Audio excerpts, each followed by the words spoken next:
All right, the meaning of marriage and divorce, sacrament of matrimony. Watch my finger.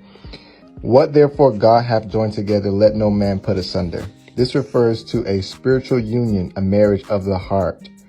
Star asterisk.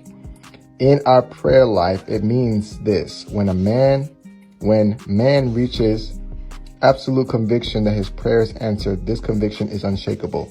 You are joined to your God or your good conviction. The two become one. Those of you who have read my book, Love is Freedom, which dwells at length with marriage, divorce, and how to attract your divine companion, and other articles, are familiar with some of the truths I'm going to elaborate in this chapter. We must realize that God or the truth is not present at many marriages. That's a bold statement.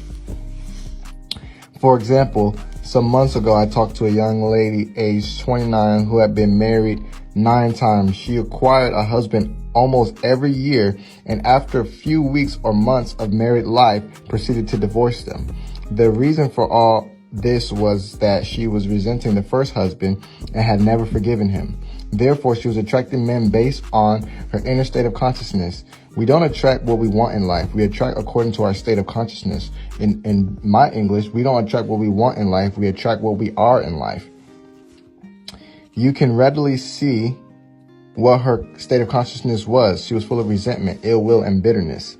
The subconscious multiplies whatever we meditate on and gives us compound interest. Therefore, each of her husbands was progressively worse. How often is a marriage a real sacrament, meaning a spiritual union? How often is it really a legal ceremony against which the parties to the contract begin to chafe in a few weeks?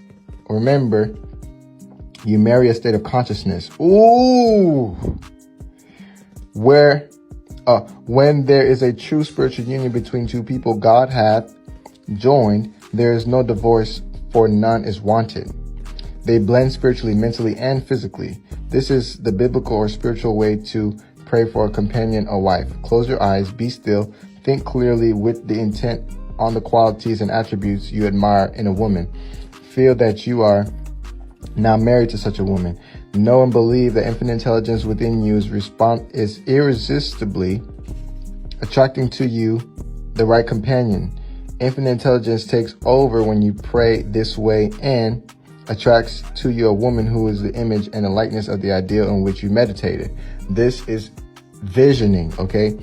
You will harmonize perfectly, and there will be mutual love, freedom, and respect. This is called the marriage made in heaven, or peace and understanding. The marriage made in heaven is what